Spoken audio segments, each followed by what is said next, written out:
Hello friends, मैं हूं Garima Verma. Welcome to my YouTube channel guys. आज हम बीएससी एग्रीकल्चर का जो 2021 का जो क्वेश्चन पेपर था उसका सॉल्यूशन आज हम लाए हैं। काफी इंतजार के बाद आज ये दिन आया है जिस दिन हम इस क्वेश्चन पेपर को सोल्व करेंगे। साथ में इस क्वेश्चन पेपर से हम पैटर्न को समझेंगे कि एग्जाम्स के अंदर किस टाइप का आपका पेपर आएगा। देखिए, आपका जो टोटल पेपर होगा यानी कि जो मार्क्स होंगे, मैक्सिमम मार्क्स आपके यानी कि 75 का होगा, ठीक है, और 1.5 घंटे का होगा। देखिए लिखा हुआ है टाइम आपका 1.5 घंटे का होगा और मैक्सिमम मार्क्स आपके 75 मार्क्स का होगा। अब इसमें इन्होंने क्या शेड्यूल बनाया, देखिए मैं आपको बता दूं। इन्होंने 3 खंड दिए हैं, section A, section B, section C, यानी खंड ए, बे, से 3 खंड इन्होंने दिए हैं। पहला जो खंड है वो अति लघु है, यानी कि वेरी शॉर्ट क्वेश्चन होंगे, ठीक है। वेरी शॉर्ट क्वेश्चन जो है आपके, वो आपको ये 5 क्वेश्चंस आपको दिए जाएंगे। देखिए 5 क्वेश्चन आपको दिए जाएंगे, 5 में से आपको कितने करने हैं, 2, ठीक है। 7.5 नंबर का 1 हुआ, यानी कि 15 नंबर के 2 क्वेश्चन हो गए। चलिए, सेक्शन बी के अंदर आपको 3 प्रश्न दिए रहेंगे, 3 में से कोई 1 प्रश्न करना है सिर्फ, और 15 नंबर का 1 क्वेश्चन होगा। आगे जो आपका सेक्शन सी है, अच्छा बी की बात अगर हम करते हैं, देखिए ए तो आपके पास अति लघु था, यानी वेरी शॉर्ट क्वेश्चंस थे, यानी बहुत संक्षिप्त में आपको आंसर देना था। जो सेक्शन बी है, सेक्शन बी के अंदर आपके पास शॉर्ट आंसर होंगे, यानी कि थोड़े से बड़े होंगे, और जैसे मतलब लघु के प्रश्न जिसे हम कहते हैं। 15 नंबर का 1 क्वेश्चन होगा, 1 क्वेश्चन करना है, वो 15 नंबर का होगा। और जो लास्ट आपके पास सेक्शन है उसमें आपको वही 5 प्रश्न दिए रहेंगे, 5 में से आपको सिर्फ 2 ही प्रश्न हल करने हैं, और प्रत्येक जो क्वेश्चन होगा वो 22.5 नंबर का होगा, ठीक है। तो ये आपका छोटा सा पैटर्न है गाइस, कोई लंबा क्वेश्चन नहीं है, कोई लंबा क्वेश्चन पेपर नहीं है।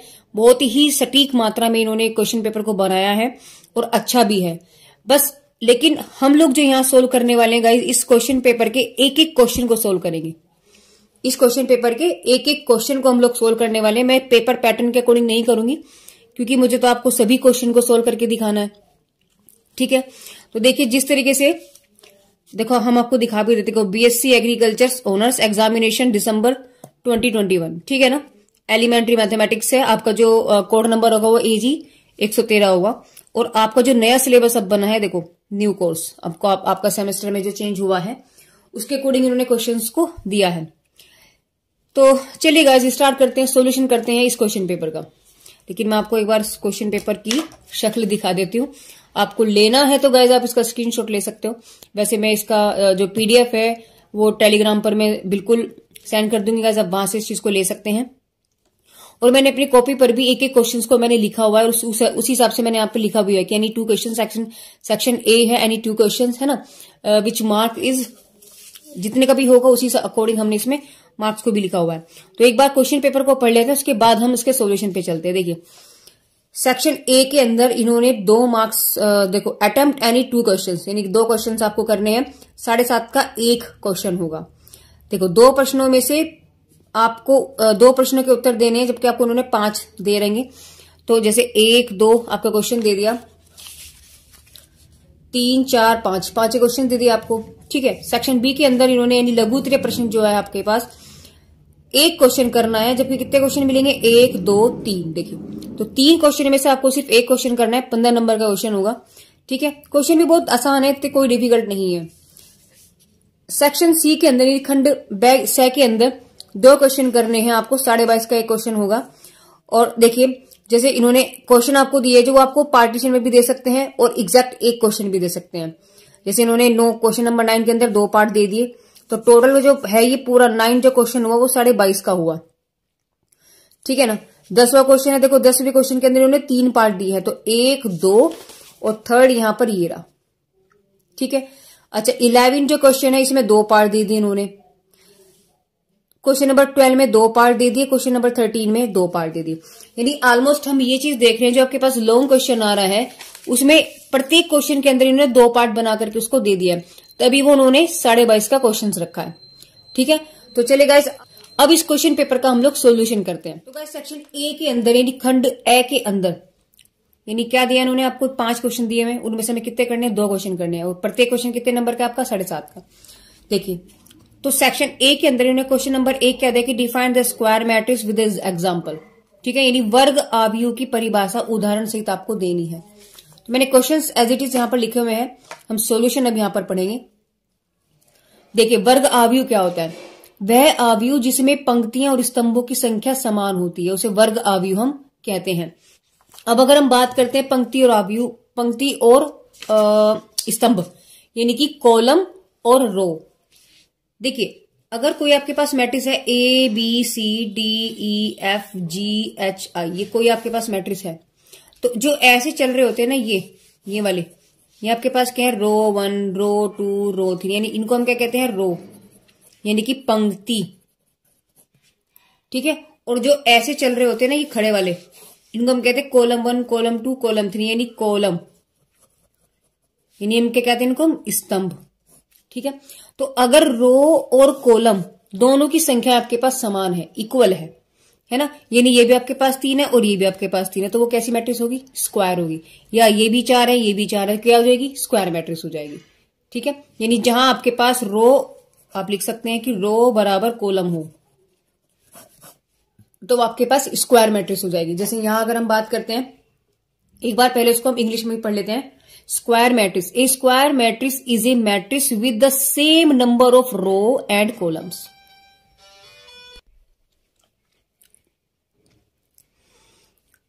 n by n matrix is known as the square matrix of order n। यानी ऑर्डर क्या होता है? ऑर्डर का मतलब होता है यानी कि क्रम, यानी ये जो, यानी अगर आपके पास मैट्रिक्स है ना A B C E F G H I J, तो आपके पास यानी कि रो बाई कॉलम, तो रो आपके पास कितनी है? देखिए, अगर मैंने माना आपके पास रो m है और ये आपके पास n है, तो उन्होंने बोला n बाई n, यानी देखो दोनों सेम होना चाहिए। अगर ये सेम है तो आपके पास वो स्क्वायर मैट्रिक्स होगा। ठीक है, यानी कॉलम और रो दोनों आपके पास बराबर होने चाहिए। जैसे मैंने एग्जाम्पल भी, क्योंकि इन्होंने बोला था कि उदाहरण से आपको लिखना है, तो मैंने एग्जाम्पल्स भी लिखे हैं। देखिए, A1 A2 A3 B1 B2 B3 C1 C2 C3। अगर हम बात करते हैं यहां पर,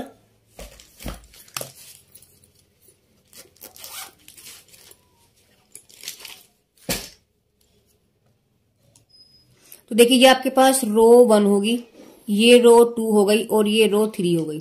तो रो आपके पास कितनी हो गई? 3 हो गई। अगर ऐसे हम बात करते C1 C2 और C3, तो ये भी आपके पास 3 है। यानी कि रो का मतलब पंक्तियां, कॉलम का मतलब स्तंभ। तो रो और कॉलम दोनों आपके पास बराबर हो गए, यानी n बाई n का, अब यहां नहीं आपके पास क्या हो गया? 3/3, तो उसका ऑर्डर क्या है? 3/3। इसका ऑर्डर क्या है आपके पास? इसका ऑर्डर आपके पास हुआ 3/3। इसका ऑर्डर हम बात करें, देखो 1 2 रो है, 2 ही कॉलम है, तो 2/2। तो देखो आ रहा है ना n/n। ऐसे इसको गिन लेते हैं, देखो 1 2 3 4, यानी रो कितनी हुई आपके पास? 4, कॉलम कितने में? 1 2 3 4, यानी 4/4। तो जहां आपके पास रो और कॉलम यानी कि पंक्तियां और स्तंभ दोनों अगर बराबर होते हैं, उन्हें हम क्या कहते हैं? Square matrix. ठीक है, चलिए क्वेश्चन नंबर 2 में इसने क्या बोला है उसको भी देखते हैं। देखिए क्वेश्चन नंबर 2 में इसने क्या बोला है? क्वेश्चन नंबर 2 इसने बोला right the formula of the following, यानी कुछ सूत्र इन्होंने लिखे हैं, उसके सूत्र आपको लिखने हैं। Let fx and gx be the two function. fx और gx दो इन्होंने फंक्शन दिए, फंक्शन का मतलब फलन, यानी कि fx gx दो फलन है। तो आपको क्या निकालना है?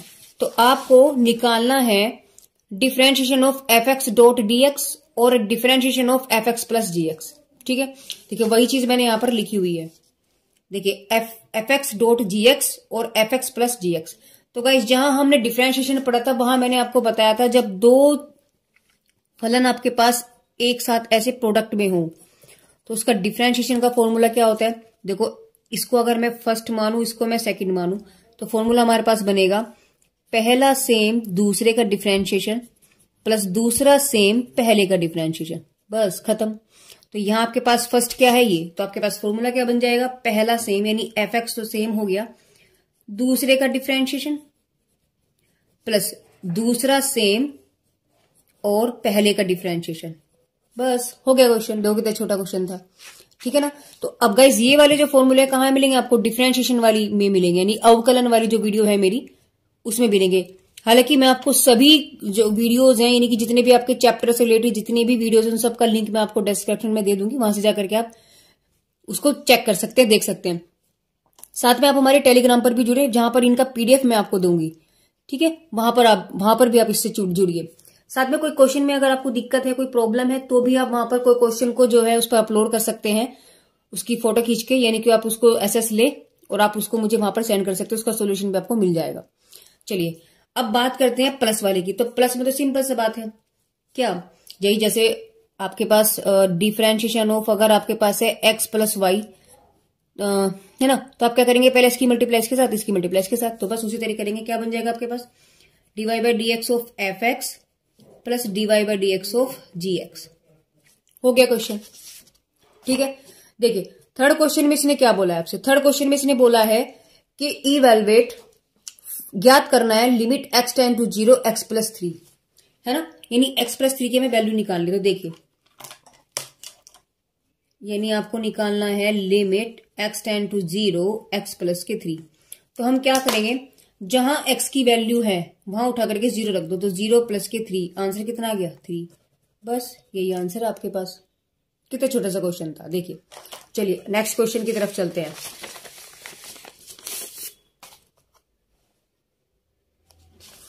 क्वेश्चन नंबर 4 में इसने क्या बोला है, find the equation of circle. Circle की इक्वेशन को आपको निकालना है, यानी वृत्त का समीकरण निकालना है। हुज द सेंटर इज इतना, यानी जिसका केंद्र बिंदु 2 और 3 है एंड रेडियस यानी त्रिज्या उसकी 5 है। तो आपको वृत्त का समीकरण निकालना है ना, वृत्त का समीकरण निकालना है। देखिए कैसे करेंगे, हमें पता है कि सेंटर पॉइंट कितने हैं, सेंटर पॉइंट यानी इसे हम क्या कहते हैं, केंद्र बिंदु। केंद्र बिंदु हमें पता है क्या होते हैं, आपके पास होते हैं एच और के। वैल्यू कितनी दे रखी है हमें इन्होंने केंद्र बिंदु की, 2 और 3, ठीक है। दूसरी बात हमारे पास रेडियस कितना है, यानी कि त्रिज्या, यानी कि आपको आर क्या दिया इन्होंने, आर की वैल्यू कितनी दी इन्होंने 5। तो हमें ये चीज पता है कि वृत्त का समीकरण क्या होता है। देखिए वृत्त का समीकरण, वृत्त का समीकरण होता है x माइनस एच का whole square plus y minus के का whole square is equal to r square. बस वैल्यू उठाओ और रख दो यहां, तो आपके पास क्या बन जाएगा, x माइनस, देखिए h की वैल्यू कितनी है आपके पास 2 का whole square plus y minus 3 का whole square is equal to r की वैल्यू कितनी है 5 का स्क्वायर। a माइनस बी का फॉर्मूला खोल दो। देखिए a माइनस बी का होल स्क्वायर फॉर्मूला होता है a square plus b square minus 2ab। तो फॉर्मूला यहां अप्लाई करेंगे तो आपके पास क्या बन जाएगा, x square plus 4 minus 2 into 2 यानी कि 4x। ये क्या वैल्यू होती है आपके पास, देखिए 2ab, तो 2a की वैल्यू x है, b की वैल्यू भी 2 है, तो 2 इंटू 2 कितना हो गया 4, तो 4x आ गया, है ना। ऐसे यहां पर आपके पास वाई स्क्वायर प्लस 3 9 माइनस 3 दूनी 6y इज इक्वल टू 25। तो यहां से आपके पास आ गया x square plus y square minus 4x minus 6y। देखो x रखा फिर y लिखा, फिर 4 और 9 आपके पास हो गए, प्लस के 4 और 9 आपके पास हो गए 13 और माइनस के 25 इक्वल टू 0, यानी आपके पास वैल्यू आ जाएगी x square plus y square minus 4x minus 6y minus के 2 और 1 यानी कि 12 इक्वल टू 0। और गाइज यही इसका आंसर होगा, यही आपके पास क्या है, वृत्त का समीकरण होगा। बस सिंपल सा क्वेश्चन थे। देखो बहुत इजी क्वेश्चन पेपर आ रहा है यही आपके पास क्या है, वृत्त का समीकरण होगा,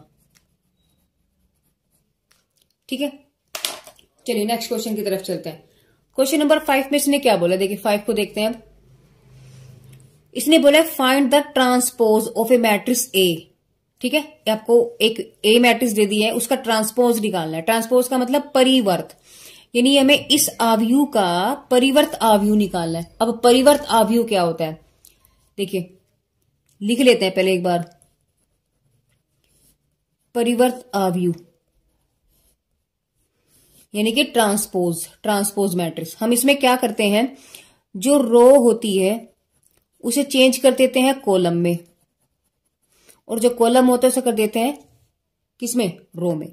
यानी कि पंक्ति जो है इसे चेंज करेंगे स्तंभ में, स्तंभ है उसे चेंज करेंगे पंक्ति में। तो आपके पास जो ए ट्रांसपोज होगा, यानी ए टी लगा दो आप, तो अब जरा देखना, ये आपके पास रो 1 है, ये आपके पास रो 2 है और ये आपके पास रो 3 है। तो रो को तो मुझे क्या बनाना है, कॉलम बनाना है। तो आपके पास क्या बन जाएगा, यानी 5 6 ऐसे लिखा था, इसको लिख दो 5 6, 1 4 ऐसे लिखा तो 1 माइनस के 4 3 और 2। बस यही आपके पास क्या है, परिवर्त आव्यूह। ये क्या आपके पास परिवर्त आव्यूह, यानी आपके पास ट्रांसपोज मैट्रिक्स। आपका सेक्शन 1 कंप्लीट हो चुका है। ठीक है, ये जो 5 क्वेश्चंस मैंने आपको कराए हैं, इन 5 क्वेश्चंस में आपको कोई एक क्वेश्चन करना था, सॉरी 2 क्वेश्चन करने थे। इन 5 क्वेश्चन में आपको सिर्फ 2 क्वेश्चंस करने थे, हालांकि मैंने यहाँ आपको 5 के 5 सोल्व करके दिखाए हैं। ठीक है, ये क्वेश्चन पैटर्न था। अब चलते हैं सेक्शन बी की तरफ। आपको 1 2 3 क्वेश्चन दिए हैं, कितने करने हैं, सिर्फ 1 करना है, लेकिन हम यहाँ पर तीनों करेंगे जिससे हमारा पता लगे कि हमें कितना आता है। ठीक है, चलिए सेक्शन बी की अगर हम बात करते हैं, यानी कि खंड अगर व्यय की बात करते हैं, तो उन्होंने क्या दिया है, किसी एक प्रश्न का उत्तर देना है, 15 नंबर का अंक है। देखिए, तो मैंने 6 7 8 है, तीनों हम करेंगे, आपको कोई भी एक करना है। अब देखिए पहला क्वेश्चन, यानी छठा आपको क्वेश्चन दिया, इन्होंने बोला है आपसे कि फाइंड द वैल्यू ऑफ के की वैल्यू निकालनी है ऑफ द पॉइंट, अगर सॉरी इफ द पॉइंट, अगर पॉइंट ये और ये है आर कोलिनियर, यानी हिंदी में भी पढ़ लेते हैं, के किस मान के लिए बिंदु ये संरेख होंगे। संरेख कहते समझ जाओ, संरेख यानी जो रेखा में समान हो, यानी कि एक ही रेखा में हो। तीनों पॉइंट संरेख यानी एक ही रेखा में हो। कोलिनियर यानी जो लीनियर हो, ठीक है, समान रेखा में हो, तो वो आपको निकालना है। अब याद कीजिए, जब हमने कोऑर्डिनेट ज्योमेट्री पढ़ा था, यानी निर्देशांक ज्यामिति जब हमने पढ़ा था, वहां हमने इस चीज को पढ़ा था। कोई भी 3 बिंदु अगर आपके पास हैं, तो वो संरेख कब होते हैं, उसका प्रतिबंध क्या होता है। देखिए 3 बिंदु हैं, अगर मैं इनको मिलाऊं तो त्रिभुज ही बनेगा। त्रिभुज बनेगा इसका मतलब कोई एक एरिया को आप ये लेगा, यानी कोई क्षेत्रफल तो घेरेगा, सिंपल सी बात है। ठीक है, अगर ये तीनों बिंदु कोलिनियर है, कोलिनियर का मतलब संरेख है, यानी कि एक ही रेखा में है, तो अब अगर एक ही रेखा में मैंने मिलाया, कोई त्रिभुज बन रहा है, हमने देखा नहीं। इसका मतलब हम क्या कह सकते हैं कि 3 बिंदु संरेख कब होंगे, जब उनका एरिया 0 होगा। तो 3 बिंदु से त्रिभुज बनता है, तो त्रिभुज का एरिया क्या होना चाहिए, 0। तो अगर त्रिभुज का एरिया 0 है, तो हम कह सकते हैं कि वो आपके पास तीनों बिंदु क्या है, संरेख है। तो ये कंडीशन इन्होंने दे दी आपको। इन्होंने क्या लिखेंगे, दिया है, यानी इट्स गिवन दैट, यानी गिवन तीनों बिंदु संरेख हैं, तीनों बिंदु संरेख हैं, यानी क्या है, 3 points are in collinear। So hence हम क्या कह सकते हैं कि त्रिभुज का जो क्षेत्रफल होगा, यानी कि area of triangle, area of triangle यानी त्रिभुज का क्षेत्रफल, त्रिभुज का क्षेत्रफल वो क्या होगा आपके पास, देखिए वो होगा आपके पास 0। ठीक है, क्योंकि वो संरेख है। तो त्रिभुज का क्षेत्रफल पहले लिखिए कि त्रिभुज का क्षेत्रफल होता क्या है।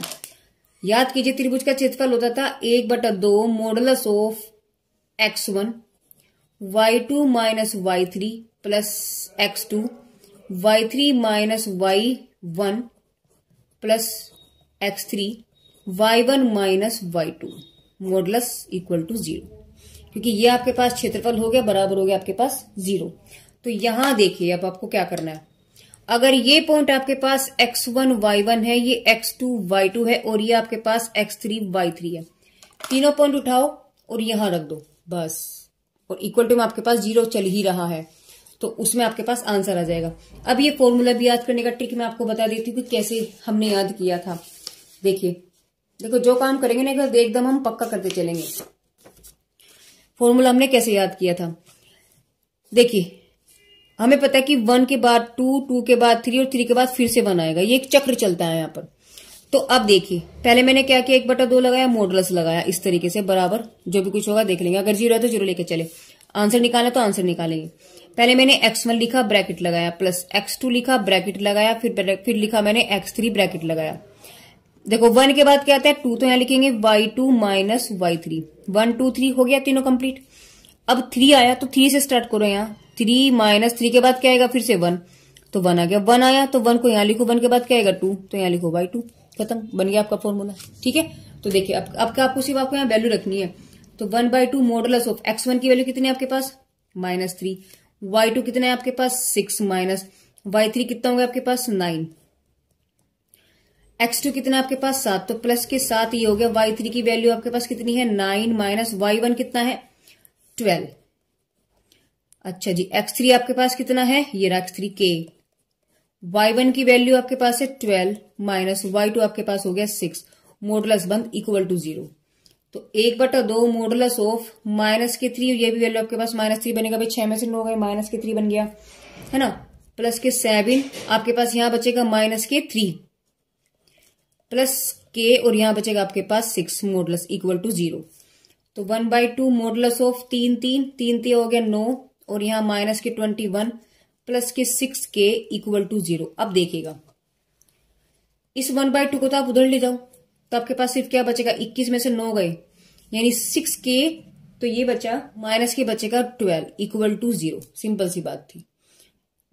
अगर यहां मॉडुलस भी लगा है तो आपके पास फिर भी क्या आ जाएगा 6k माइनस 12 बराबर 0, यानी 6k इक्वल टू 12, यानी k की वैल्यू कितनी आ गई आपके पास 2। अगर मैं इसको इससे कैंसिल करूं तो आपके पास कितना आ जाएगा 2। और देखो यही वैल्यू हमसे पूछा था कि k का मान बताना था, find the value of k। तो k की वैल्यू आपके पास कितनी आ गई 2, क्योंकि वैल्यू ने कंडीशन क्या दिया था कि संरेख है, कोलिनियर है। कोलिन का मतलब आपके पास त्रिभुज का क्षेत्रफल कितना होना चाहिए 0। बस वैल्यू रखी, उठा के वैल्यू इक्वल टू 0 रखा, आपके पास आंसर निकल गया। ठीक है, चलिए क्वेश्चन नंबर 7 की तरफ चलते हैं। देखिए क्वेश्चन नंबर 7 में इसने क्या बोला है। 7 में इसने हमसे बोला है कि show that f x equal to modulus of x. ठीक है, modulus of x is continuous at 0, यानी x बराबर 0 पर एफ एक्स जो है वो कॉन्टिन्यूअस होगा। हिंदी में भी पढ़ लेते हैं कि एफ एक्स बराबर मॉडुलस ऑफ एक्स हमें दिया, तो x बराबर 0 पर वो सतत होगा।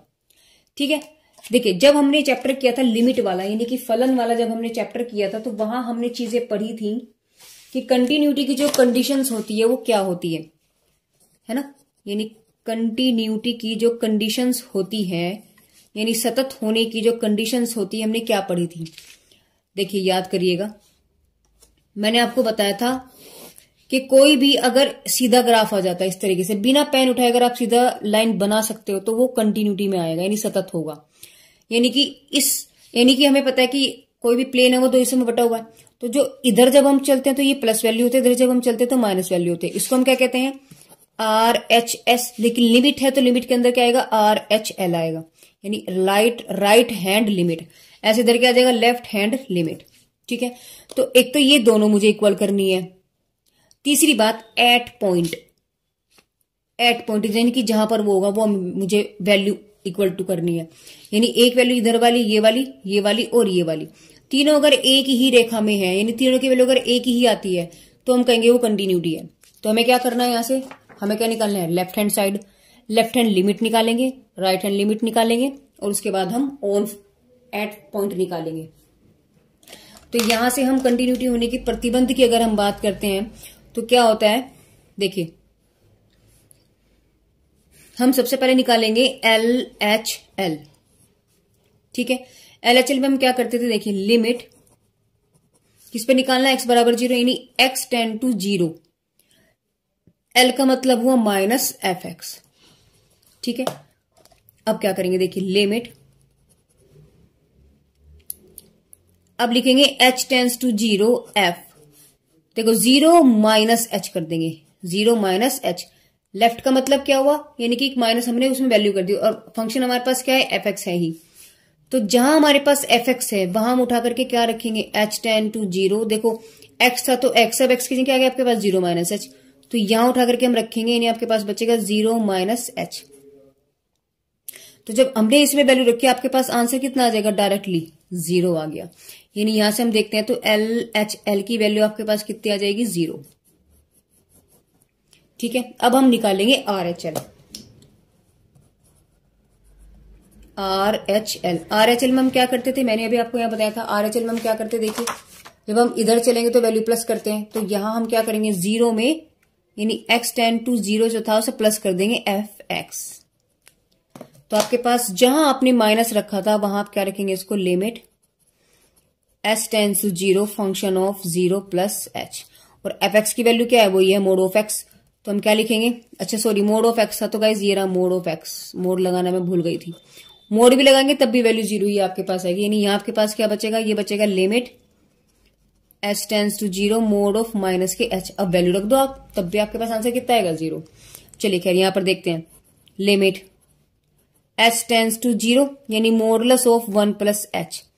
तो यानी वैल्यू वही बचेगी, limit s tends to 0 modulus of h। जब वैल्यू रखी मैंने तो आपके पास क्या निकल जाएगा, 0। यानी RHL जो वैल्यू है वो बन करके आपके पास क्या आ गई, 0। यानी दो वैल्यू तो हमारे पास इक्वल आ गई।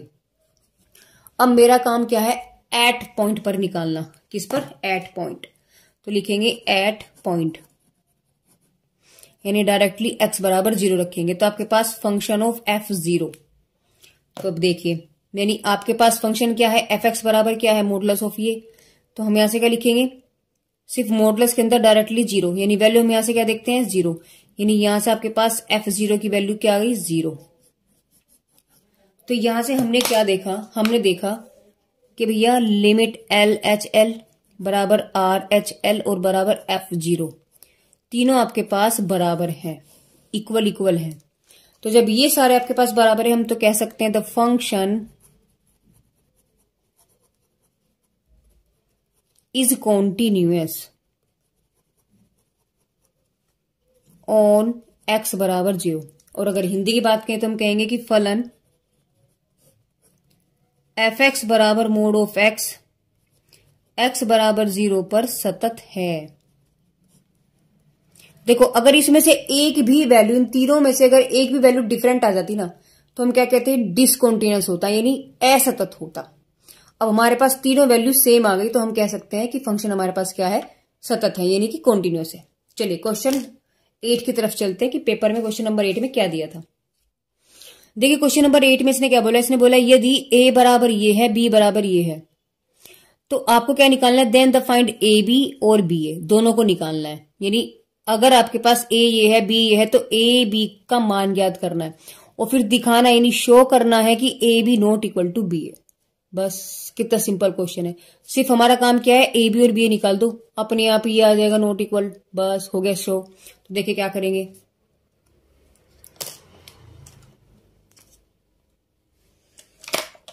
लिखेंगे गिवन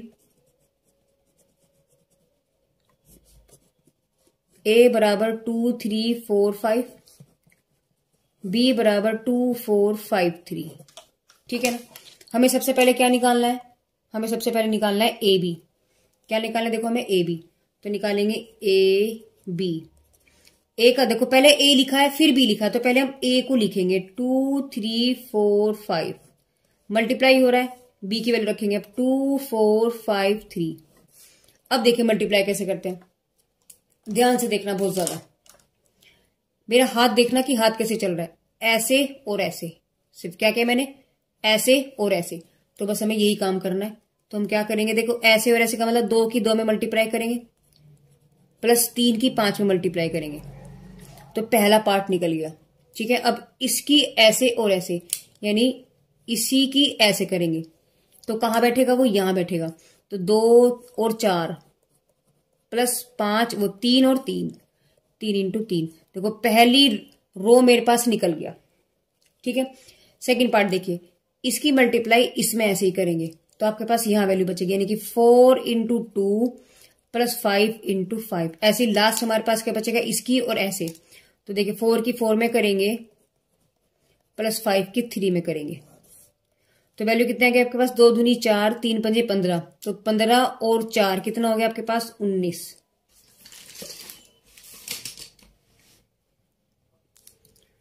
ठीक है ना। यहां से आपने 4 दूनी 8, 3 दिया 9, कितना हो गया आपके पास, 8 और 9 हो गया आपके पास 17। 4 दूनी 8, 5 पंजे 25, तो 8 और 25 आपके पास हो जाते हैं 34। 4 चौक 16, 5 दिया 15, 16 और 15 आपके पास कितने हो गए, 31। तो ये वैल्यू आपके पास किसकी आई है, ए बी। अब हमें क्या निकालना है, उल्टा बी ए। तो अभी तो मैंने ए को आगे रखा था, बी को पीछे। अब हम क्या करेंगे, बी को पीछे रखेंगे, सॉरी बी को आगे रखेंगे और ए को पीछे। तो बी ए, तो पहले बी रखेंगे। बी की वैल्यू क्या आपके पास 2 4 5 3। ए की वैल्यू क्या आपके पास 2 3 4 5।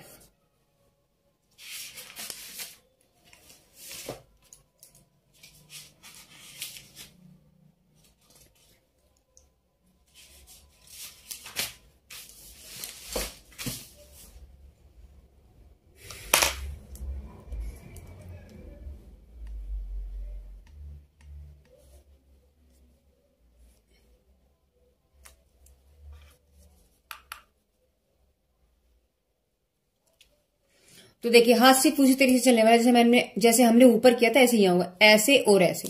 तो देखिए क्या करेंगे, 2 की 2 में करेंगे तो 2 इंटू 2 प्लस 4 की 4 में करेंगे। ठीक है, ऐसे इसकी अब ऐसे करेंगे तो कितना हो गया 2 इंटू 3 प्लस 4 इंटू 5। क्लियर है। अब इस वाली रो और ये पहले वाला कॉलम, तो 5 इंटू 2 प्लस 3 इंटू 4। 5 की 2 में करी, 3 की 4 में करी। अब देखिए इस पे यानी कि ये वाला रो और ये वाला कॉलम, तो 5 इंटू 3 प्लस 3 इंटू 5 है ना, 5 इंटू 3 3 इंटू 5। तो यहां से वैल्यू आपके पास देखिए 2 दूनी 4 4 चौक 16, कितना आ गया 20। 2 तिया 6 5 चौक 20, कितना हो गया आपके पास 26। 5 दूनी 10 3 चौक 12, टोटल हो गया आपके पास 22।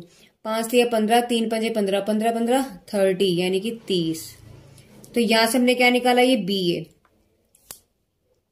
तो अब जरा अच्छी से देखना कि ये वाली वैल्यू और ये वाली वैल्यू है ना, यानी ये और ये क्या इक्वल है। तो हमने यहां पर क्या देखा है भैया कि A B not equal to B A, और यही हमसे वो शो करा रहा था। देखिए यही वो हमसे शो करा रहा था कि शो कीजिएगा कि A B not equal to B A, यानी कि दिखाना है आपको कि A B not equal to B A. तो हम क्या लिखेंगे, hence prove, hence prove, question खत्म। ठीक है, तो देखो सेक्शन बी के अंदर मैंने तीनों क्वेश्चन किए हैं, लेकिन कितने करने हैं आपको, सिर्फ और सिर्फ एक क्वेश्चन करना है। ठीक है, अब हम चलेंगे क्वेश्चन यानी कि सेक्शन नंबर सी की तरफ, यानी खंड से। इसमें आपको सिर्फ क्वेश्चन जो है 2 ही क्वेश्चन करने हैं, लेकिन यहां हमारे पास इन्होंने क्वेश्चन कितने दिए हैं, 5 दिए हैं। ठीक है ना, देखिए 1 2 3 4 5, 5 क्वेश्चन दिए हैं, लेकिन 5 में से कितने करने हैं आपको, सिर्फ 2। देखिए सेक्शन सी के अंदर क्वेश्चन नंबर जो 9 है, इसके 2 पार्ट। पहला पार्ट में इसने क्या बोला, इसने हमें बोला कि प्रूव दैट, यानी सिद्ध करना है कि इस मैट्रिक्स का मान, सॉरी ये आपके पास डिटरमिनेट है, इस डिटरमिनेट की वैल्यू आपके पास कितनी है, 0 है। ठीक है, तो देखिए क्या करेंगे, हमें ना एक चीज पता है कि 1 प्लस ओमेगा स्क्वायर की वैल्यू होती है 0। ठीक है, ये हमें याद होना चाहिए, ये हमें याद होना चाहिए, रिमेंबर। इस पूरे की वैल्यू होती है 0। तो अब हमारा काम क्या है कि इसके अंदर हमें ये चीज बना ली। ठीक है, तो हम क्या करेंगे, देखिए ये आपके पास रो 1 है, ये रो 2 है और ये रो 3 है। ठीक है, तो अगर मैं इन तीनों को जोड़ दूं, तो अगर मैं यानी कि रो 1 को मैं क्या कर दूं, रो 1 प्लस रो 2 प्लस रो 3, तो आपके पास क्या बन जाएगा, तो रो 1 में लिखेंगे हम उसको। ठीक है ना, लेकर के चलेंगे, और LHS,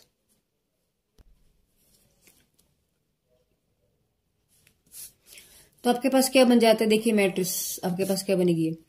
रो में मैंने क्या करा, रो वन में मैंने रो 1 प्लस रो 2 प्लस रो 3 किया, तो जो पहला आपके पास बैठेगा वो क्या बैठेगा, 1 प्लस रो 1 यानी रो 1 रो 2 रो 3। तो रो 3 आपके पास क्या है, ओमेगा स्क्वायर। ठीक है, आपके पास सेकंड में क्या, यहाँ इसमें क्या बैठेगा आपके पास, यानी omega plus omega square plus 1। यहाँ पे आपके पास क्या बैठेगा, omega square plus 1 plus omega. देखिए चेंज किसमें किया था, सिर्फ रो 1 में मैंने किया था, तो रो 1 में लिख लिया। बाकी रो 2 और रो 3 में मैंने कुछ नहीं किया, उसको सेम एज इट इज लिखेंगे, यानी कि ओमेगा स्क्वायर 1 ओमेगा। ठीक है, LHS लिया है, RHS आपको बराबर शो करना था 0, तो LHS मैंने लिया है। अब मुझे पता है इनकी वैल्यू कितनी है, देखिए 0, तो आपके पास क्या बन जाएगा, ये बन जाएगा 0 omega square 0 omega square 1 0 1 omega. अब जब हम इसका हम एक्सपेंड करेंगे, यानी इसको हम विस्तार करेंगे, यानी कि विस्तार का मतलब एक्सपेंड। तो देखिए 0 कैसे करते हैं एक्सपेंड भी देखते हैं, एक बार समझ लेते हैं कि किस तरीके से करते हैं एक्सपेंड। पहला मैंने सेम रखा, ये देखिए 0 मैंने सेम रखा, 0 को इसको लिया तो ऐसे कवर्ड कर लो, क्या बचा ये माइनस ये, तो आप क्या करेंगे ये माइनस ये, तो इसकी मल्टीप्लाई करेंगे ओमेगा की, 2 और 1 3 -1। फिर आपके पास ये चलता है प्लस, ये होता है माइनस, ये होता है प्लस, तो यहां आपके पास प्लस था, अब क्या आएगा माइनस लिखेंगे, फिर 0 लिखा। अब इस 0 को आप कवर्ड कीजिए, ये गया और ये गया, तो इसकी इसमें होगी और इसकी इसमें होगी, ठीक है।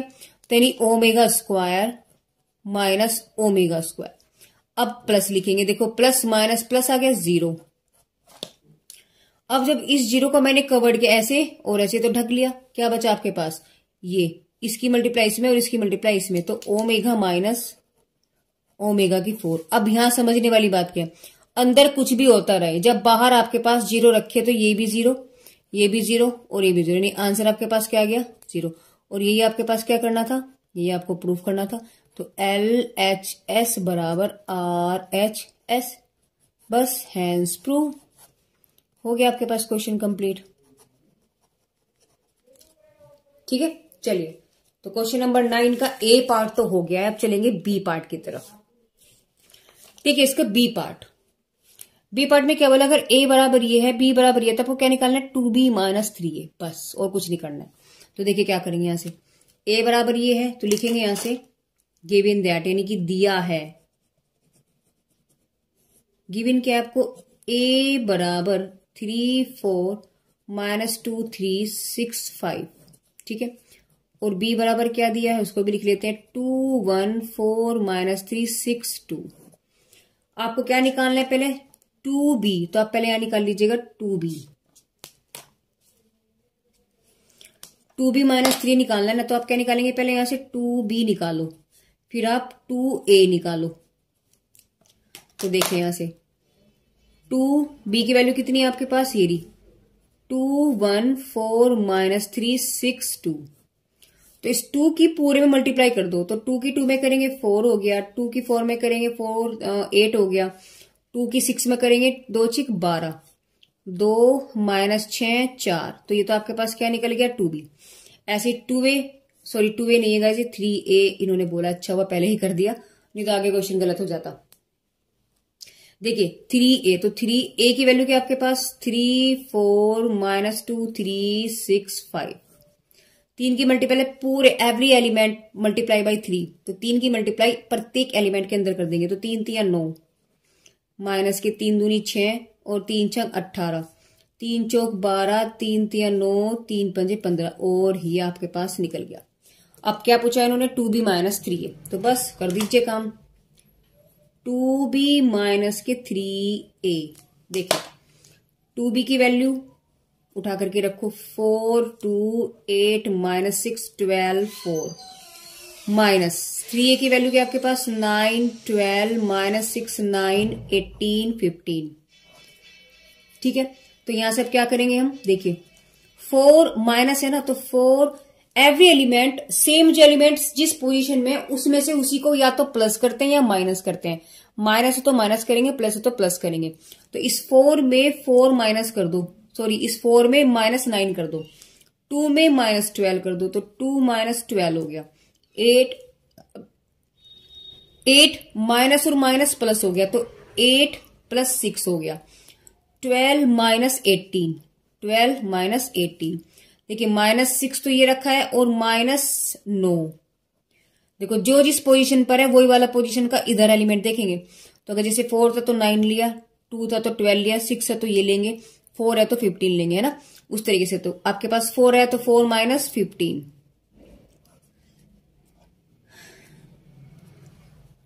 तो देखिए ये आपके पास क्या बचेगा -5 बचेगा, यहाँ आपके पास कितना हो गया 14, यहाँ बचा -6, यहाँ आपके पास आएगा -10, और ये हो गया -15, और यहाँ अब आपके पास बचेगा -11। तो ये वैल्यू आपके पास किसकी निकल गई, सॉरी गाइस कैमरे से बाहर हो गया तो मैं फिर से बता देती हूँ, इसमें से इसको माइनस किया -5, ये दोनों को ऐड किया 14 आ गया, इन दोनों को माइनस किया तो -6 आ गया, 2 -12 -10 हो गया, -6 -9 -15, 4 -15 -11। तो ये वैल्यू आपके पास किसकी निकली है? 2b -3a, और यही आपके पास क्या होगा? आंसर होगा। हो गया क्वेश्चन। चलिए अब क्वेश्चन नंबर 10 की तरफ चलते हैं। देखिए 10 में इसने क्या बोला है? 10 में इसने बोला है कि इवैल्यूएट यानी ज्ञात करना है integration of tan square x dx। Integration का क्वेश्चन है यानी कि समाकलन। तो गाइस समाकलन की पहले वीडियो आपको टोटल देखनी पड़ेगी। समाकलन इतना आसान नहीं है जितना आप समझते होंगे, क्योंकि समाकलन को सोल्व करने के लिए, इंटीग्रेशन को सोल्व करने के लिए पहले उसका सारा फंडा समझना पड़ेगा, सारे आपको फॉर्मूले याद होने चाहिए। अब मुझे तो याद है, मैं आप तो यहाँ इजीली कर लूंगी, लेकिन कोशिश करूंगी कि आपको मैं समझा भी सकूं। ठीक है, तो आप मेरी वीडियो पर जाइएगा और जो समाकलन के यानी इंटीग्रेशन की जो वीडियो है उन सबका लिंक मैं आपको हमारे डिस्क्रिप्शन बॉक्स में दे रही हूँ गाइस। वहां जाकर के आप उसको देखें और देख करके आप पहले समझे, उसके बाद इस क्वेश्चन को करें, वरना समझ में नहीं आएगा। ठीक है ना। चलिए अब करते हैं क्वेश्चन को। इंटीग्रेशन पूछा है। देखिए हम इसको, क्योंकि tan का इंटीग्रेशन नहीं होता, tan स्क्वायर का, तो हम क्या करेंगे? हम इसको तोड़ लेंगे। लिखेंगे यहां सिंस sec स्क्वायर x बराबर होता है 1 प्लस tan स्क्वायर x। तो यहां से tan स्क्वायर की वैल्यू निकाल दो, तो आपके पास आ जाएगा tan square x equal to sec square x minus के 1। इसे उठाओ यहां रख दो, तो आपके पास वैल्यू क्या बन जाएगी? Integration of sec square x minus के 1 dx। तो यहां से आप इसको अलग अलग कर लीजिएगा, यानी कि sec स्क्वायर x माइनस यानी कि dx माइनस 1 dx। ठीक है ना। अब यहां देखिएगा, ये मैंने आपको समझाया है फंडा, है ना, इसका रूल। अब यहां आपको फॉर्मूला याद होना चाहिए कि integration of sec square x जो होता है किसका होता है? sec स्क्वायर इंटीग्रेशन होता है tan x का, और 1 ये आपके पास इंटीग्रेशन किसका बन जाएगा? 1 का, और सॉरी x का। तो यहां आपके पास ये वैल्यू बन गया आपके पास tan x माइनस ये हो गया आपके पास x और प्लस के c। ये इसका आंसर होगा। अब गाइस हो सकता है आपको समझ में ना आए, क्योंकि समाकलन जो है, इंटीग्रेशन जो है इजी नहीं है। ठीक है, उससे पहले आपको डिफरेंशिएशन आना चाहिए, नहीं कि अवकलन आना चाहिए, और सबसे बड़ी बात है इसके आपको फॉर्मूले याद होने चाहिए। लेकिन मैं तो इजीली कर रही हूँ गाइस, कोशिश कर रही हूँ। तो अब आपके पास तो सबसे बड़ी बात है आपके पास चॉइस है। इन्होंने बोला है कि इस 5 में से आपको सिर्फ 2 ही तो क्वेश्चन कर लें, तो आपको अगर लगता है नहीं आ रहा तो छोड़ दीजिए, टेंशन कहीं को लेना। ठीक है, एक आसान सा तरीका है, और चैप्टर्स को आप लेकिन पक्का करके चलिएगा जहां आपको कोई दिक्कत ना आए। ठीक है, चलिए फिलहाल करते हैं इस क्वेश्चन को।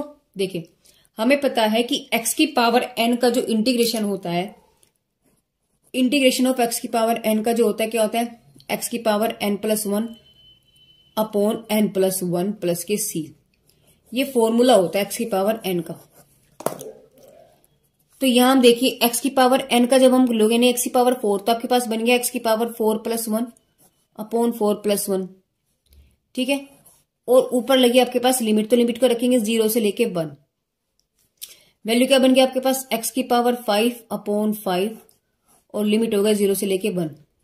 अब लिमिट क्या होती है? आपके पास अपर है या आपके पास लोअर है, तो अपर माइनस लोअर लिमिट। तो 1/5 आप बाहर लिख लीजिएगा, और x की पावर 5 में आप 0 to 1 लगा लो। तो 1/5 अपर लिमिट क्या है आपके पास? 1, तो लिखेंगे 1 की पावर 5 माइनस 0 की पावर 5। तो यहां से अगर हम देखें तो 1 माइनस 0 तो रहेगा ना आपके पास, तो 1/5 अंदर रह गया 1 माइनस 0, यानी आंसर आपके पास कितना आ गया? 1/5। और गाइस यही इसका आंसर होगा। ठीक है, चलिए अगले क्वेश्चन की तरफ चलते हैं। यहां आपके पास प्रोडक्ट रूल लग गया, फर्स्ट एंड सेकंड। अब आपको पहले रूल याद होना चाहिए, जब तक रूल याद नहीं होगा तो आप क्वेश्चन नहीं कर पाएंगे। अब देखिएगा, पहले रूल को समझ लेते हैं। फर्स्ट सेकंड अगर आपके पास इंटीग्रेशन में है तो फॉर्मूला होता है पहला सेम दूसरे का इंटीग्रेशन माइनस इंटीग्रेशन ऑफ पहले का डिफरेंशिएशन दूसरे का इंटीग्रेशन। ये फॉर्मूला होता है। अब गाइस देखो फॉर्मूले आएंगे। तो गाइस अगर मैं बात आपसे कहूं तो गाइस पहले आपको उसको समझने के लिए क्या करना पड़ेगा? इसकी वीडियो देखनी पड़ेगी बड़े ध्यान से। ठीक है, समझना पड़ेगा खैर चलिए फिलहाल हम यहाँ डिस्कस करते हैं इन क्वेश्चंस को। तो कैसे करेंगे, अब इसको मैंने फर्स्ट माना, इसको मैंने सेकंड माना, फॉर्मूले में उठाओ और रख दो।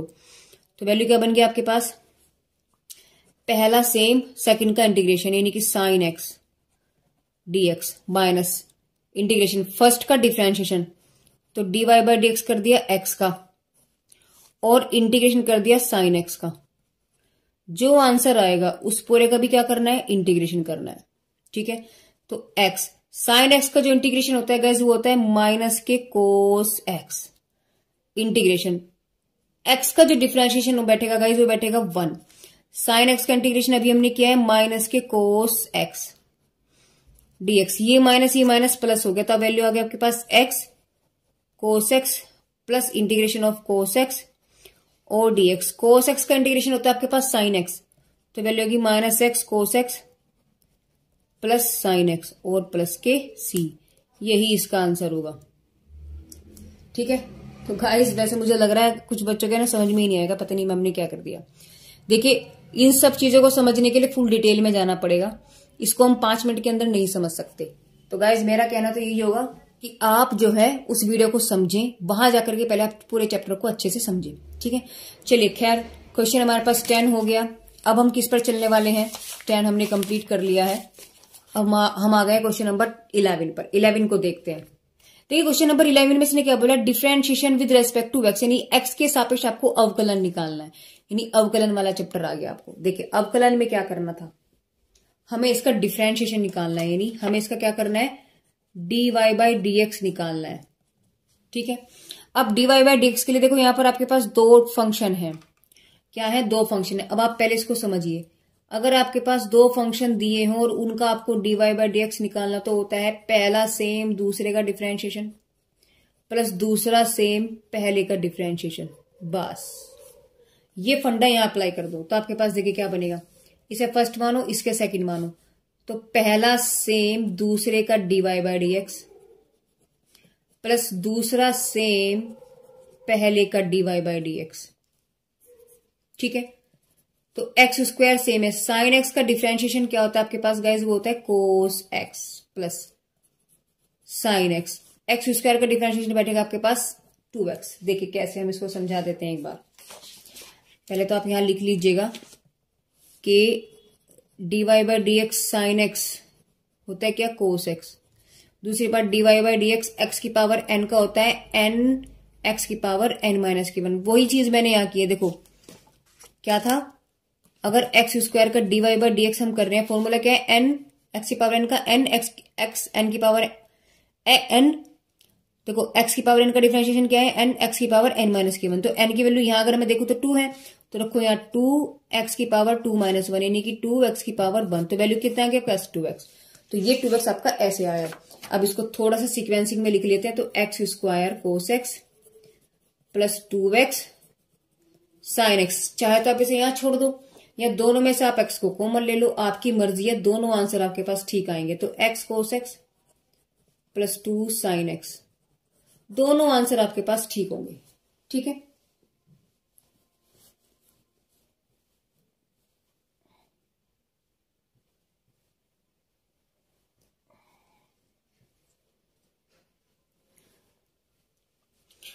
चलते हैं इसके बी पार्ट की तरफ।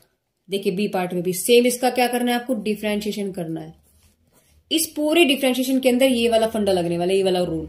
तो देखिए क्या करेंगे, डिफरेंशिएशन ऑफ अलग अलग करके देख लो, x की 3, 4 को बाहर निकालो, डिफरेंशिएशन ऑफ एक्स स्क्वायर, 2 को बाहर निकालो, डिफरेंशिएशन ऑफ x और डिफरेंशिएशन ऑफ 1। देखो कांस्टेंट का अगर हम बात करते हैं, कांस्टेंट का डिफरेंशिएशन होता है 0। और अगर मैं 3 की बात करती हूं गाइस, तो देखो n एक्स की पावर n माइनस 1, n की वैल्यू यहाँ के आपके पास 3, तो लिखेंगे 3 क्योंकि यहाँ n है, x की पावर n माइनस 1 यानी कि x की पावर 3 माइनस 1 प्लस 4 सेम रहा। यहाँ देखिए 2 एक्स स्क्वायर तो हमने भी किया, कितना गया 2x, तो यहाँ लिखेंगे हम 2x प्लस 2, x का बन जाएगा आपके पास 1। देखिए कैसे, x का डिफरेंशिएशन आपके पास क्या बनेगा 1, क्योंकि वैल्यू आपके पास 1 है। तो यहाँ मैंने n की वैल्यू क्या रखी 1, x की पावर 1 माइनस 1 कितना हो गया 1 इंटू एक्स की पावर 0। किसी की पावर 0 होती क्या वैल्यू होती है 1, तो आंसर आपके पास कितना आ गया 1। ठीक है, तो ये आ गया आपके पास 1 प्लस 1 का यानी कांस्टेंट का जो डिफरेंशिएशन होता है मैं यही लिख देती हूँ guys, differentiation of constant directly 0। तो इसकी वैल्यू आपके पास आ गई 0, यानी यहां से आपके पास है 3x² प्लस 4 दूनी 8x प्लस 2। बस हो गया क्वेश्चन कंप्लीटेड। ठीक है, चलिए नेक्स्ट क्वेश्चन की तरफ चलते हैं। देखिए क्वेश्चन नंबर 11 हम कर चुके हैं, बात करेंगे हम 12 की।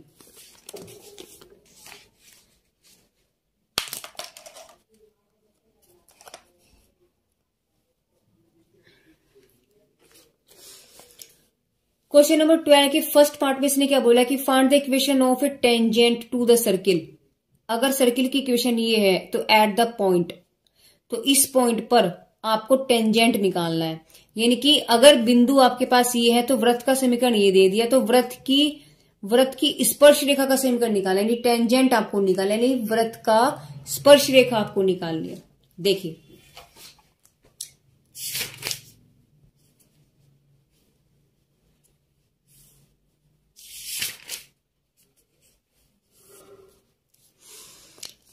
देखिए अब हम क्या करेंगे इस क्वेश्चन में, पहले लिखते क्या क्या दिया है, लिखेंगे दिया है यानी गिवन दैट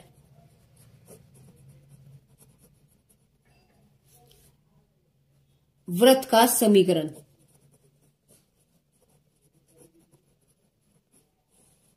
ये कह सकते हो आप इक्वेशन ऑफ सर्किल। क्या दिया है, x² plus y² is equal to 25। ठीक है, अब यहां से हम क्या करेंगे, इसको तोड़ लेते हैं। किस तरीके से, देखिए x1 y1 is equal to 25। अब यहां क्योंकि ये जो वृत्त है किस पॉइंट से जा रहा है, देखो इतने बिंदु पर वृत्त की स्पर्श रेखा निकालनी, तो हम क्या लिखेंगे, बिंदु क्या है आपके पास, यानी कि पॉइंट्स क्या है आपके पास, यानी x1 y1 ये रे क्या है 3 और 4, तो उठा करके 1 में रख दो। तो these points put in equation 1, यानी इक्वेशन 1 में ये वैल्यू उठा करके रख दो।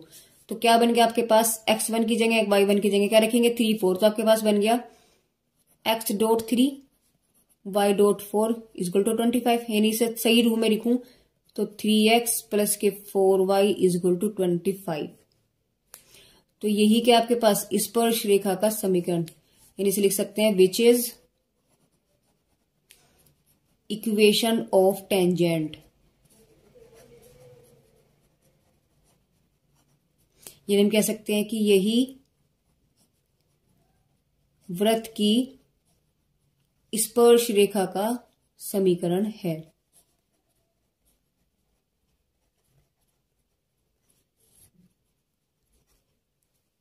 हो गया क्वेश्चन, देखो कितना सिंपल था। चलिए अब चलेंगे बी पार्ट की तरफ। देखिए इसके बी पार्ट में इसने क्या बोला, इसने बोला है कि find the point of intersection point of the line ये एंड ये। यानी कि इंटरसेक्शन पॉइंट का मतलब है प्रतिच्छेद बिंदु, यानी दो रेखाओं के बीच का प्रतिच्छेद बिंदु आपको निकालना है। साथ में एंगल बिटवीन देम, यानी इनके बीच का कोण आपको निकालना है। देखिए जब हम रेखा का समीकरण चैप्टर कर रहे थे, equation of the straight line जब हम पढ़ रहे थे, वहां हमने ये चीज पढ़ी थी कि जब दो रेखाएं होती हैं तो उनके बीच का अगर हमें इंटरसेक्ट पॉइंट निकालना होता है तो हम क्या करते हैं, वहां पर उन दोनों इक्वेशंस को हम लोग सोल्व करते हैं, यानी एक्स और वाई की वैल्यू निकाल देते हैं। ठीक है, तो वैल्यू निकालेंगे एक्स वाई निकल जाएंगे, वो हमारे पास प्रतिच्छेद बिंदु होंगे। दूसरी बात एंगल का हमारे पास फॉर्मूला था। ठीक है, तो पहले तो हम बात किसकी करेंगे, इंटरसेक्ट पॉइंट के लिए। तो देखिए इंटरसेक्ट पॉइंट कैसे निकालेंगे, देखिए प्रतिच्छेद बिंदु यानी इंटरसेक्ट पॉइंट कैसे निकालेंगे। पहले दोनों लाइन जो मुझे गिवन है उनको मैंने लिखा, उनको तरीका थोड़ा बदल देंगे, यानी कि 4y7 को धर ले जाओ, ऐसे इसको ले जाएंगे x प्लस के 2y इज इक्वल टू 9। दोनों को हम क्या करेंगे, सोल्व करेंगे। देखिए सोल्व करने का मतलब यहाँ 4 है यहाँ 2 है, मुझे अगर x निकालना है तो y को कैंसिल करना पड़ेगा। इसमें मैंने 2 से मल्टीप्लाई किया और माइनस कर दिया, तो ये वैल्यू आपके पास कैंसिल हो गई। तो 3 में से यहाँ 2 की मल्टीप्लाई होगी तो 3 में से 2 गया, x बच गया इज इक्वल टू 7 माइनस के 9 दूनी 18। आपके पास कितना बच जाएगा, सॉरी गाइस मैंने यहाँ y की जगह 4y उतार लिया था, तो ये क्वेश्चन तो गलत हो गया। यहाँ इसको अगले यहाँ सोल्व करते, देखिए 3x प्लस के y is equal to 7 x plus के 2y इक्वल टू 9। ठीक है, हम क्या करेंगे देखो, अब काट लेते हैं हम। देखो इस x को, तो इसमें मैंने 3 से मल्टीप्लाई कर दिया, सॉरी इसमें करेंगे 3 से मल्टीप्लाई क्योंकि यहाँ 3 चाहिए। अब मैंने क्या किया, माइनस माइनस माइनस कर दिया तो ये कैंसिल हो गया, 3 हो गया। 3 दूनी 6 माइनस के, और ये हो गया आपके पास क्या बचेगा, 6 में से 1 गया माइनस के 6y, सॉरी 5y है ना। 3 दूनी 6, 6 में से 1 गया 5y इक्वल टू 9 27, 27 में 7 गए माइनस की 20, तो y बराबर आपके पास डायरेक्टली कितना आ गया यहाँ से 4। अब अगर मैं y की वैल्यू किस में रख देंगे, इसमें रख देंगे, तो अगर आप इसको 1 मान लो, इसको आप 2 मान लो, तो y बराबर 4 समीकरण 1 में। तो जब आप इसमें रखेंगे आपके पास क्या बन जाएगा, देखिए 3x प्लस के 4 माइनस के 7 इक्वल टू 0, यानी 3x आपके पास बचा माइनस के 3 इक्वल टू 0, यानी 3x equal to 3 implies that x बराबर आपके पास कितना आ गया 1। तो आपके पास जो प्रतिच्छेद बिंदु हैं, प्रतिच्छेद बिंदु यानी इंटरसेक्ट पॉइंट, इंटरसेक्ट पॉइंट आपके पास क्या बन जाएंगे, यानी कि 1 और 4। पहला पार्ट तो हमारा निकल गया। अब हमें निकालना है इनके बीच का एंगल। अब एंगल की बात समझते हैं। देखिए लिखेंगे समीकरण नंबर 1 से, तो समीकरण नंबर 1 आपको क्या दिया है, 3x प्लस के 4y इक्वल टू 7। तो यहां से हमने y बराबर लिखेंगे, इसको दे लेगा तो माइनस के 3x प्लस के 7 है ना। तो यहां से आपके पास इसकी करेंगे तुलना, तो लिखेंगे y बराबर mx प्लस c से तुलना करने पर, तुलना करने पर। तो जब आप तुलना करेंगे यहां से आपके पास m की वैल्यू क्या निकल, देखो m ये रहा और m ये रहा, देखो x का कोफिशिएंट, तो m1 की वैल्यू क्या निकल गई आपके पास माइनस के 3। ठीक है ना। अब जो समीकरण नंबर 2 है उसको लेकर के चलते हैं। समीकरण नंबर 2 आपके पास क्या है, x प्लस की 2y इज इक्वल टू 9।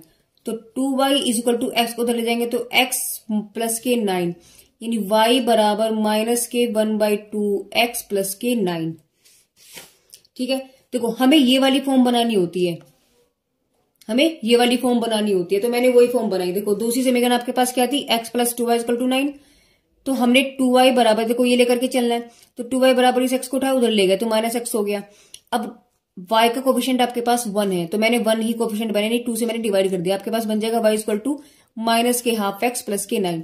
अब इसकी भी कंपेयरिंग कर लो इससे, तो आपके पास क्या बन जाएगा, देखिए जब आप इसकी भी कंपेयरिंग करेंगे तो आपके पास क्या बन जाएगा, यानी कि m2 बराबर आपके पास वैल्यू आ जाएगी माइनस के हाफ। देखिए अगर आप देखें यहां पर, देखो y बराबर ये क्या आपके पास m, देखो इससे मैंने कंपेयरिंग किया तो क्या बन गया आपके पास ये m। तो आपके पास जब समीकरण नंबर 1 है तो वो m1 बनेगा, समीकरण नंबर 2 आपके पास m2 बनेगा। ठीक है, तो यहां से आपने m2 निकाला। अब हमें पता है कि जो एंगल होता है, एंगल जो होता है वो होता है आपके पास tan theta is equal to m1 minus m2 upon 1 plus m1 m2। तो दोनों वैल्यू हमारे पास है, तो यहां से आपके पास क्या निकल जाएगा, tan theta is equal to m1 की वैल्यू आपके पास देखिए कितनी है, अभी हमने देखी थी यहां पर माइनस के 3, तो माइनस के 3 वैल्यू उठाओ और रख दो, तो आपके पास हो गया माइनस के 3। अब m2 कितना है, माइनस के हाफ, तो माइनस माइनस प्लस हो गया, प्लस के हाफ अपॉन 1 प्लस, देखो ये भी -3, ये माइनस में है और ये वाला भी आपके पास माइनस में है, तो माइनस माइनस प्लस हो गया, इसलिए यहाँ कोई फर्क नहीं पड़ा, तो आपके पास प्लस में आ जाएगी, वैल्यू आ जाएगी कितनी 3 इंटू 1/2। तो tan theta is equal to, इसको जब मैंने सोल्व किया आपके पास कितना बन जाएगा, 3 दूनी 6, यानी माइनस के 6 प्लस का 1 अपॉन 2 अपॉन, ये आपके पास देखो इसको यहां ले जाओ तो 2 प्लस के 3 अपॉन 2। तो यहां से वैल्यू आपके पास क्या बनेगी, यानी कि tan theta is equal to minus के तो 5/2 आ गया, नीचे आपके पास 5/2 आ गया, पूरी वैल्यू कैंसिल, यानी tan theta is equal to आपके पास आ गई -1। अब माइनस के 1 की अगर हम बात करते हैं तो आपके पास क्या बन जाएगा, देखिए ये वैल्यू हमें याद होनी चाहिए, किसकी होती है, ये होती है वैल्यू आपके पास tan 135। तो हमने जब कंपेयरिंग किया वैल्यू कितना है कि 135। तो गाइस ये आपके पास एंगल निकल गया। देखो 2 क्वेश्चंस पूछे थे इसने हमसे, इसमें क्या, एक तो प्रतिच्छेद बिंदु, तो प्रतिच्छेद बिंदु मैंने कैसे निकाले, इन दोनों इक्वेशंस को मैंने सोल्व किया तो एक्स वाई की वैल्यू निकाल दी, तो आपके पास 1,4 आ गया, प्रतिच्छेद बिंदु निकल गया। दूसरी बात इसने क्या पूछा था, एंगल, तो पहली समीकरण से m1 निकाला, दूसरी समीकरण से मैंने m2 निकाला, देखिए m2 निकाला, ठीक है। तो m1 m2, क्योंकि एंगल पूछा, एंगल का फॉर्मूला होता है m1 minus m2 upon 1 plus m1 m2, value रखी, सोल्व किया, वैल्यू मेरे पास कितनी आई, -1। अब जो -1, देखो यहाँ पर tan है तो tan में ही देखेंगे इसको, tan लिखा है तो tan में ही देखेंगे, tan में -1 होते हैं 135, तो वैल्यू आपके पास कितना है, कंपेयरिंग करके थीटा बराबर 135, ठीक है। तो क्वेश्चन अब हमारा कौन सा रहेगा, क्वेश्चन नंबर 13 का ए पार्ट करते हैं फिर भी। चलिए देखिए 13 के ए पार्ट में इसने क्या बोला, इसने बोला कि find the coordinate of points which divides the line segments joining the point ये एंड ये, रेशो ये और ये। यानी इसने क्या बोला है कि उस बिंदु के निर्देशांक आपको निकालने हैं। Find the coordinate which divides, जो एक लाइन रेखाखंड, जो रेखाखंड इस बिंदु से होकर के जाती है उसको 2 और 3 इंटरनली अंतः विभाजित करते हैं। तो आपको वो कोऑर्डिनेट निकालने हैं।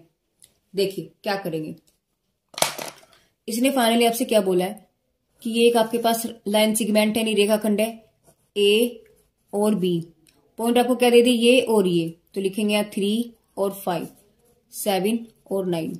अब एक अनदर पॉइंट है आपके पास कहीं इंटरनली, यानी अंतः विभाजन हो रहा है, मैंने यहां कहीं मान लिया, मान मैंने इसका रख दिया आर, पॉइंट मैंने रख लिया इसके एक्स वाई। अब जो ये आर है इसको डिवाइड करता है 2 और 3 उसमें, तो यहां से हम क्या करेंगे, इसको तो मानेंगे m बराबर, इसको मानेंगे n बराबर।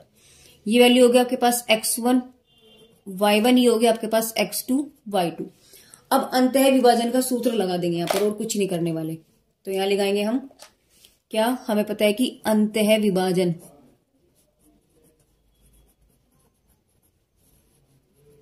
सूत्र से, यानी कि इंटरनल फॉर्मूला, तो x के कोऑर्डिनेट क्या होंगे आपके पास, सॉरी r के, तो लिखेंगे r के निर्देशांक। अब निर्देशांक कह लो या पॉइंट्स कह लो, बात एक ही होगी, है ना। तो x बराबर लिखेंगे, x बराबर होगा क्या, फॉर्मूला होता है आपके पास mx2 plus nx1 upon m plus n। तो यहां से जब आप वैल्यू रखेंगे तो आपके पास बनेगी, देखो m की वैल्यू कितनी है 2, x2 कितना है 7, प्लस n की वैल्यू है 3, x1 कितना है आपके पास 3 अपॉन 2 प्लस 3। तो x की वैल्यू क्या निकल गई, 7 दूनी 14, 3 3 9 अपॉन 5, यानी x की वैल्यू जो निकल गई आपके पास वो आ जाएगी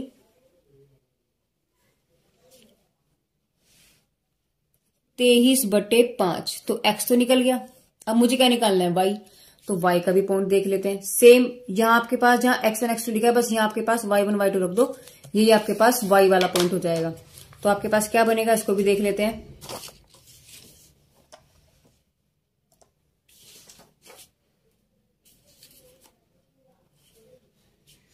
देखिए y बराबर क्या होगा आपके पास, my2 ny1 upon m plus n।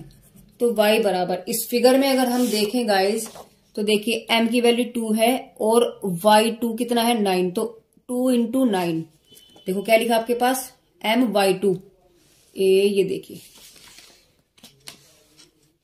ये देखिए।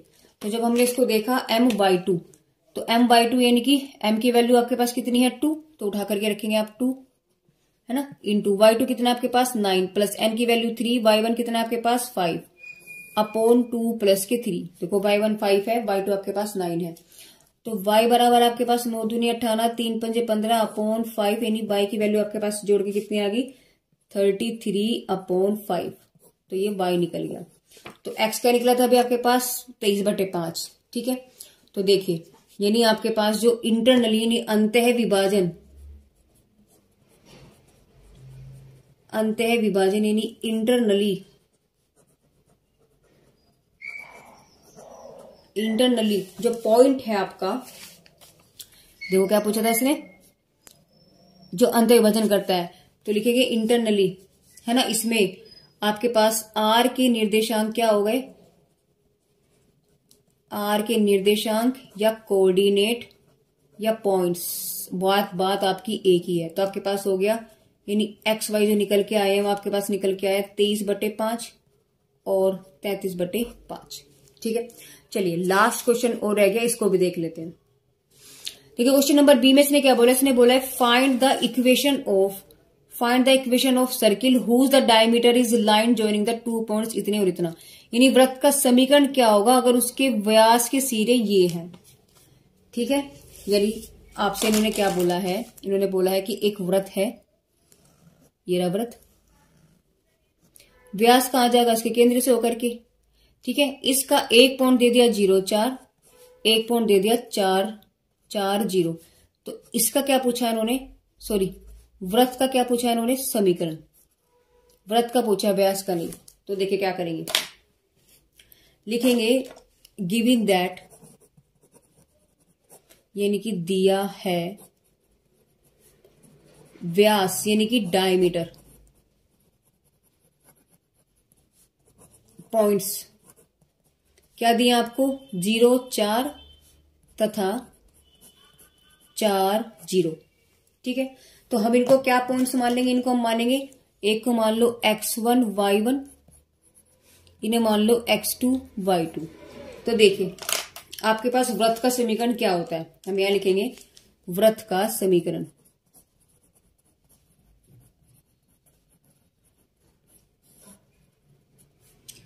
जब व्यास के सिरे दिए हो, लिखेंगे यहां जब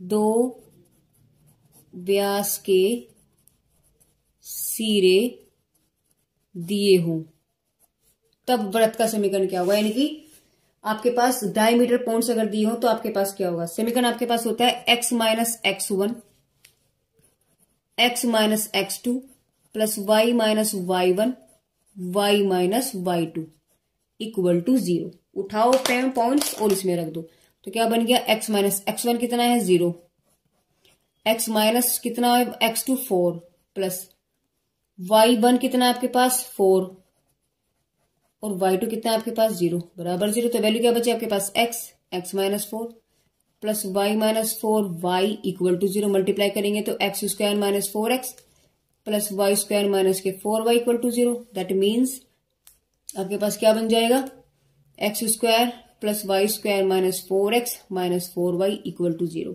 तो यही आपके पास क्या निकल के आया, वृत्त का समीकरण। ये क्या आपके पास वृत्त का समीकरण, यानी इक्वेशन ऑफ सर्कल। ठीक है, तो गाइस इस वीडियो के अंदर हमने जो आपका पेपर था, यानी जो 2021 का जो आपका क्वेश्चन पेपर था, उसको हमने यहाँ सोल्व किया है। तो गाइस कोई भी दिक्कत हो, आप हमारे टेलीग्राम पे आप जुड़े हुए हैं, वहां आप हमसे कमेंट करके बिल्कुल पूछ सकते हैं। तो गाइस मेरी वीडियोस आपको कैसी लग रही है, प्लीज कमेंट बॉक्स में कमेंट करके जरूर बताइएगा guys. Thank you for watching my videos.